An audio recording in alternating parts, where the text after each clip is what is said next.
Bonjour mes amis. Alors donc je prends la parole ce matin déjà pour vous souhaiter de joyeuses Pâques qui se déroulent cette année dans des conditions particulières puisque confinement faisant nos enfants seront privés de la traditionnelle chasse aux œufs, mais qu'ils soient rassurés, les cloches sont bien à l'Élysée et à Matignon. Donc pourquoi est-ce que j'ai décidé de prendre la parole? Tout simplement parce que je viens rectifier le tir sur deux, trois informations. Alors ce matin, en lisant différents commentaires, les différents posts que j'ai reçus, on m'accuse de trahir le président. Oh, très bien, très bien, très bien. Alors, pourquoi m'accuse-t-on de trahir le président? Parce qu'il est vrai, le président Emmanuel Macron, je l'ai soutenu.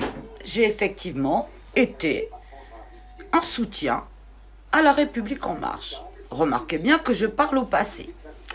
J'ai été à un moment donné en ligne, en première ligne, pour soutenir Emmanuel Macron. Pourquoi? Parce que j'ai été naïve.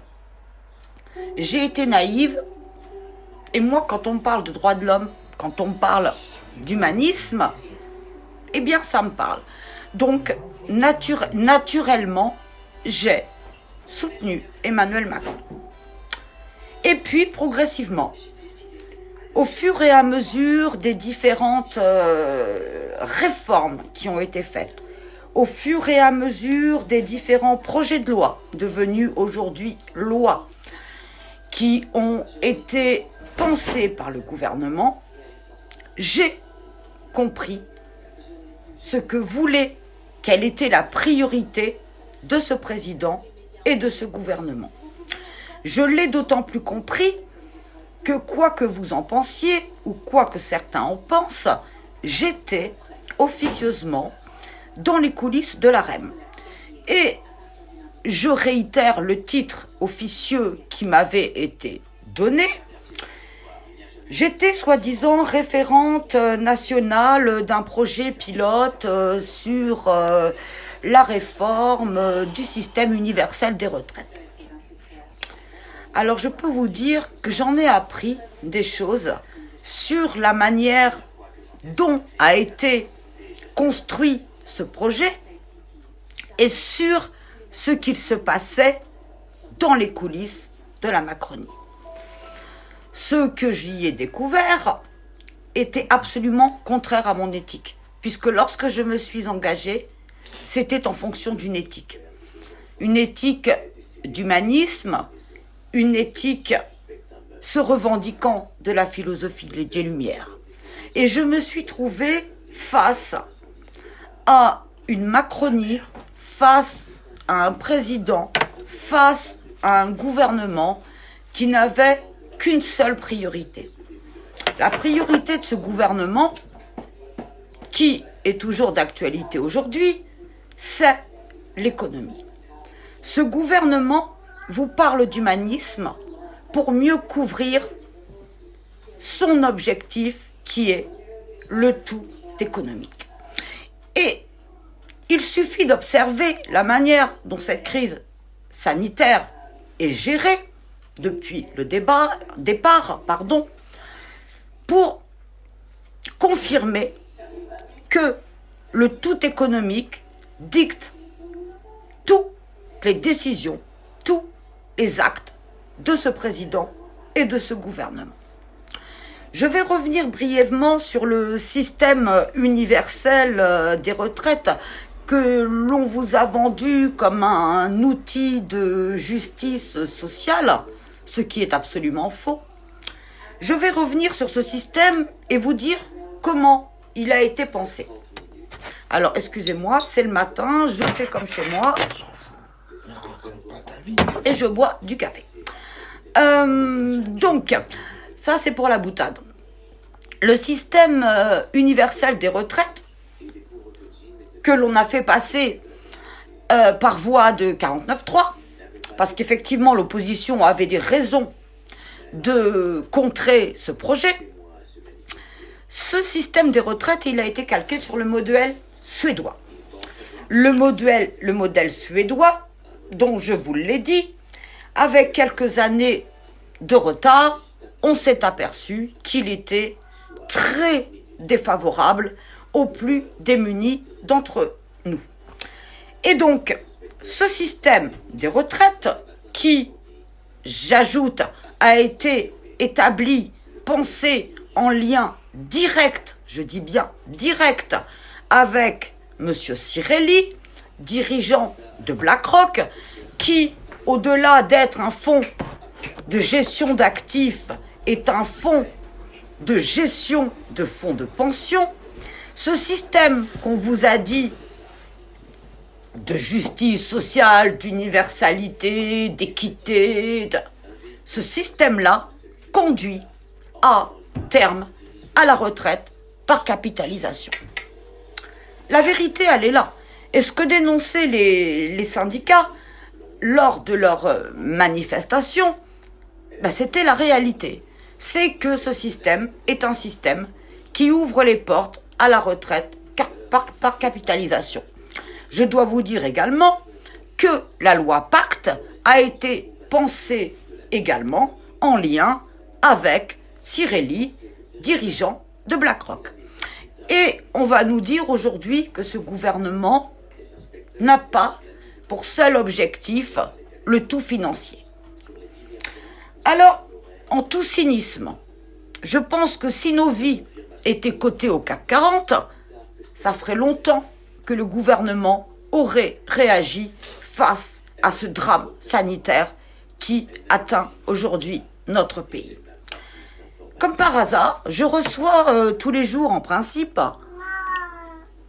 sur le fil d'info santé de La République En Marche, auquel je suis restée abonnée pour avoir des informations et les contrer. Aujourd'hui, rien n'apparaît sur la communication qui a été faite hier soir.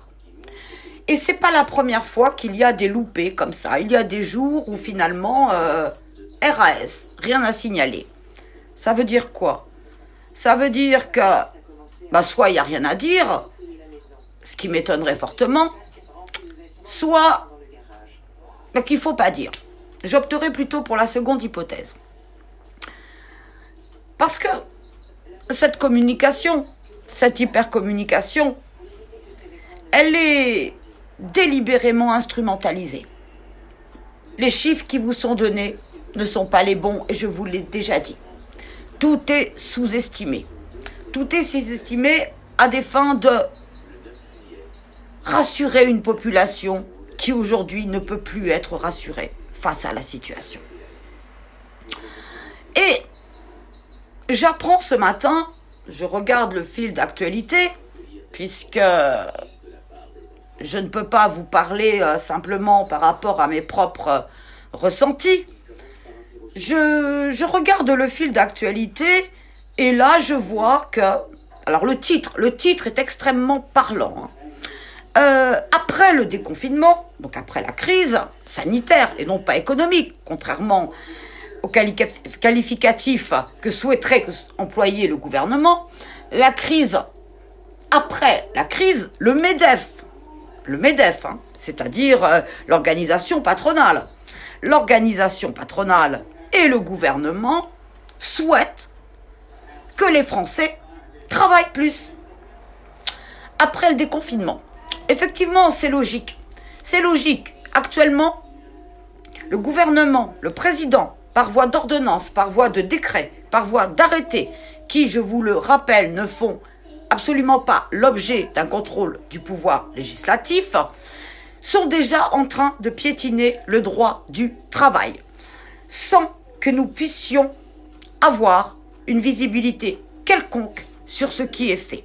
On piétine le droit du travail et je suppose que l'on piétine et que l'on modifie aussi certains autres points de droit français. Alors, aujourd'hui, MEDEF et gouvernement, les doigts dans la main, sont en train de nous dire « Oui, Français, il faudra que vous travailliez plus. » Effectivement, il va falloir que l'économie, elle reparte. Alors, ça veut dire quoi?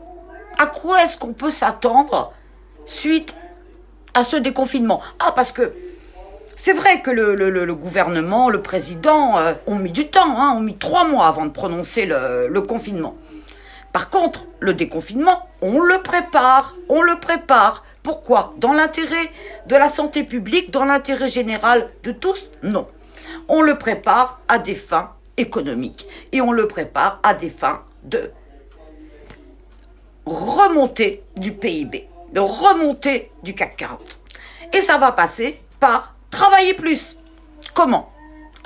À quelles mesures faut-il nous attendre? Parce que des mesures, il y en aura. Si elles n'ont pas déjà été actées par voie d'ordonnance, d'arrêté ou de décret. Et pour accéder à ces ordonnances, ces arrêtés et ces décrets, il faut être en mesure de savoir lire le journal officiel. Qui parmi les citoyens va régulièrement jeter un œil sur le journal officiel? Qui? À part certains juristes, très certainement, dont je fais partie, qui régulièrement vont voir ce qui est publié au journal officiel. Alors, qu'est-ce qui nous prépare? On peut penser à la fin des 35 heures.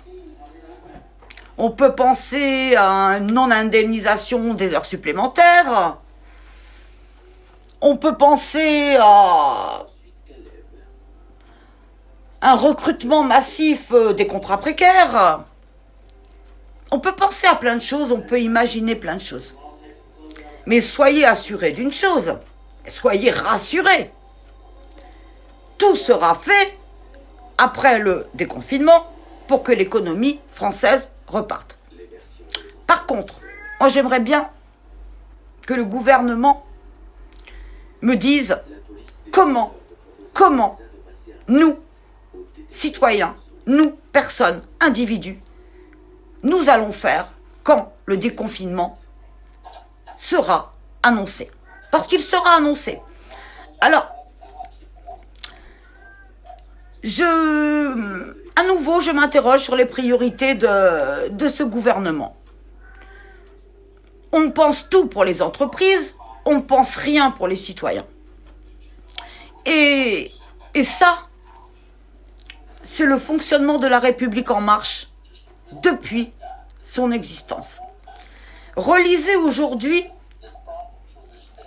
la propagande d'Emmanuel Macron. Relisez Révolution. Et mettez-le en comparaison avec ce qui se passe. Avec ce qui se passe depuis le 7 mai 2017. Relisez et comparez. Emmanuel Macron est un fin stratège. Je vais vous dire pourquoi. Emmanuel Macron sait utiliser les richesses de la langue française pour manipuler les masses. Il nous a parlé de révolution. Bien sûr, révolution, on adhère tous. Déclaration des droits de l'homme et du citoyen, liberté individuelle et collective, bien sûr, ça fait tilt chez nous. Il nous a parlé ensuite de renaissance, d'espérance. Bien sûr, on adhère tous. Qui n'adhérerait pas à la renaissance, qui n'adhérerait pas à l'espérance? Mais tout le monde. Mais tout est une question de mots, de sémantique. Chaque mot, chaque expression employée par le président, par le Premier ministre ou un autre de ses sbires sont pensées. Elles sont pensées dans un seul but, la manipulation des esprits. Alors vous allez me dire que je vais loin, que je propage une théorie délirante d'un complot ou je ne sais quoi. Non, c'est la stricte vérité. Et je vais vous citer des exemples.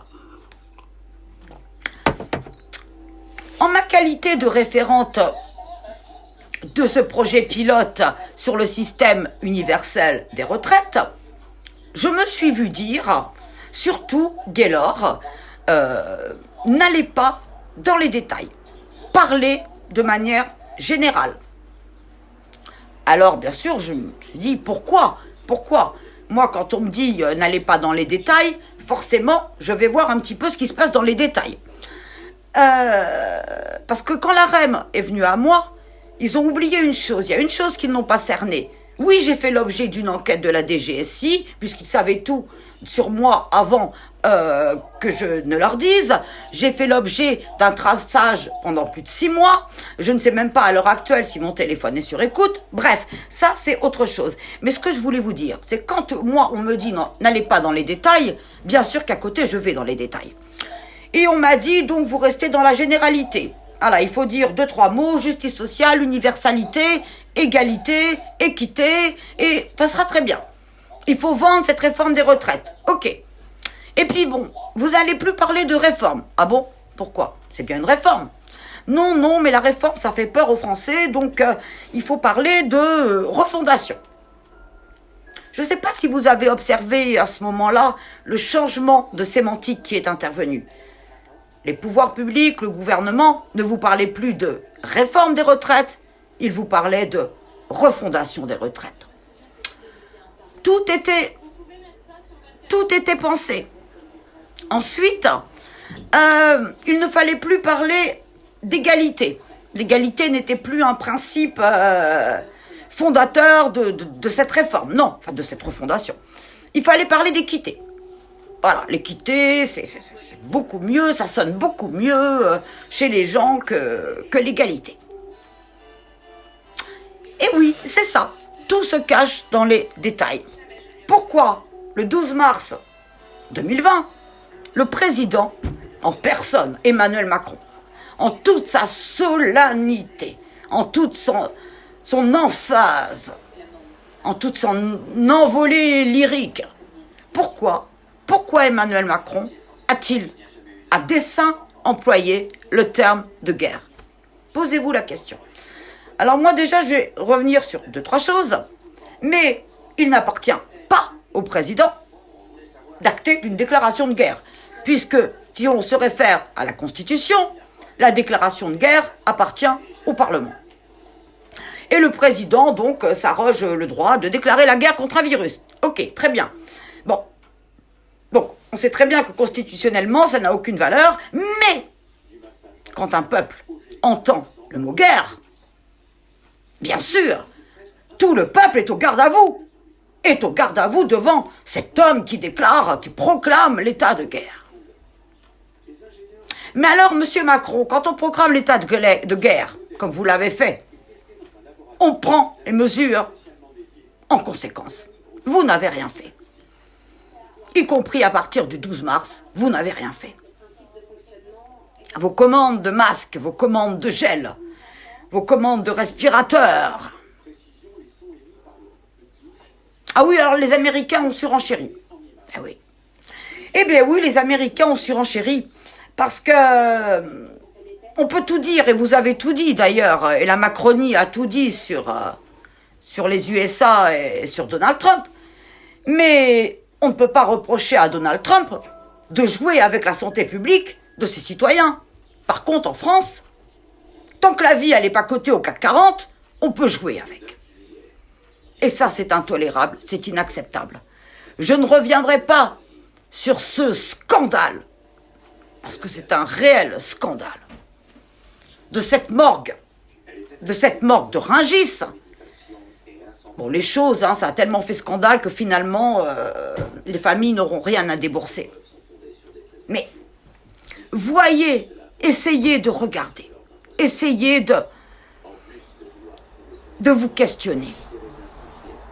Et si derrière tout ça, ce n'est pas le tout économique qui prévaut, qu'on m'explique ce qui prévaut. Qu'on m'explique. Alors non, je n'ai pas trahi le président Macron. Non. Je suis entrée en dissidence, ce qui est absolument différent. Je suis entrée en dissidence parce que je me suis aperçue que l'on vous mentait, que l'on m'a menti. Et moi, le mensonge, je suis désolée, mais c'est pas ma tasse de thé. Alors, celui qui vous trahit, ce n'est pas moi. Moi, j'essaie simplement de vous parler en vérité par rapport à ce que je sais, par rapport à ce que j'ai expérimenté, par rapport à ce que je constate tous les jours. Je vous parle en vérité. Celui qui vous trahit, ce n'est pas moi.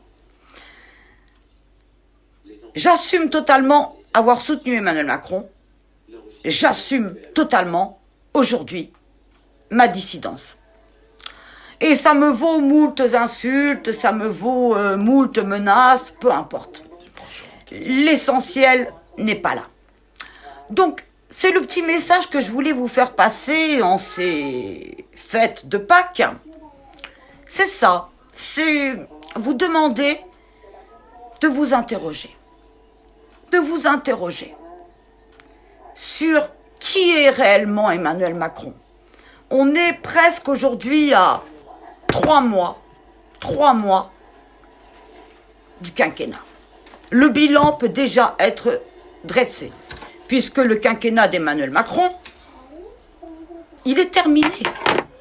Et ceux qui encore, sur certains groupes, certaines pages, sont en train de sauter, comme disait De Gaulle, sauter sur leur chaise comme des cabris et d'applaudir en disant Macron 2022, mais ceux-là, ils sont pas dans la réalité. Parce que au-delà du crime, parce que vous allez me dire, oh là là, tu vas trop loin. Non, je vais pas trop loin. J'estime que nous sommes dans le cadre d'un crime d'État. Dans la mesure où ils savaient et que les éléments de l'article 68 de la Constitution sont réunis en l'espèce, à savoir un manquement grave dans l'exercice de ses fonctions par le président. Et si ça, c'est pas un manquement grave, qu'on m'apprenne ce que c'est qu'un manquement grave. Alors oui, nous sommes dans le cadre d'un crime d'État. Mais plus que cela, au-delà de la catastrophe sanitaire, au-delà des morts, des malades, des familles en deuil, Emmanuel Macron, qui en ce moment, entre parenthèses, agit en tout autoritarisme, Emmanuel Macron est un danger pour notre démocratie. Je vais vous dire pourquoi. Vous allez me dire, oh là là, tu pars où là? Il suffit simplement de réfléchir. Combien de Français, après ce drame, ouvriront les yeux, demanderont des comptes? Combien de Français se retourneront vers les extrêmes? La France Insoumise, le Rassemblement National, et puis il y aura un invité surprise. Cet invité surprise dont tout le monde me dit non, tu délires, c'est pas possible. C'est possible. 2022, Macron ne sera pas au deuxième tour. Je ne sais même pas s'il aura la possibilité de se présenter, puisqu'il aura des comptes à rendre et sera éventuellement traduit devant la Cour de justice de la République. Le second tour, il va se jouer, selon moi, entre Nicolas Sarkozy et Marine Le Pen. C'est cela qu'Emmanuel Macron va laisser à notre système démocratique français. Et ça sera chose logique que nos concitoyens se retournent vers les extrêmes. Ce sera logique. Et on pourra s'en émouvoir que la logique prévaut. Alors Emmanuel Macron, sans le vouloir, ou peut-être en le voulant, parce qu'Emmanuel Macron, c'est tout et son contraire. Hein. C'est le pile et le face à la fois. Emmanuel Macron est en train de déstabiliser notre démocratie, puisque le choix que nous aurons à faire en 2022 sera soit entre Nicolas Sarkozy et Marine Le Pen, soit entre Jean-Luc Mélenchon et Marine Le Pen. Imaginez les conséquences sur le plan des institutions, sur le plan des droits, sur le plan des libertés. Mais il en sera responsable. Il en sera responsable. Alors, le chantre de la démocratie, de la République, Emmanuel Macron, est celui qui aujourd'hui porte des coups de couteau dans les socles fondamentaux de notre République et de notre démocratie. Tout ça, vous pouvez l'observer si vous osez vous départir des informations officielles. Tout ça, vous pouvez l'observer. Et c'est dramatique. C'est dramatique. Donc, tout ce que je voulais vous dire, et là, il est en train de préparer son discours, parce qu'il a eu besoin de temps supplémentaire pour parler, pour s'adresser aux Français de manière solennelle. Normal, il est acculé. Alors bon, j'attends avec impatience quand même ce qui va nous sortir lundi 13 avril. J'attends. Mais il n'y aura absolument pas de révolution. Nous serons dans la continuité du tout économique et il essaiera encore de sauver sa peau. Parce que la Macronie, c'est ça. C'est sauver sa peau, c'est tout. Il essaiera de sauver sa peau, mais ça ne tiendra pas. Ça ne tiendra pas. Emmanuel Macron, à l'heure actuelle, ni Édouard Philippe, ni Castaner, ni Véran ne sont plus légitimes, ne sont plus crédibles, ne sont plus ceux qui représentent la souveraineté populaire. Ils ne représentent que leurs propres intérêts et les intérêts des lobbies qu'il y a autour d'eux.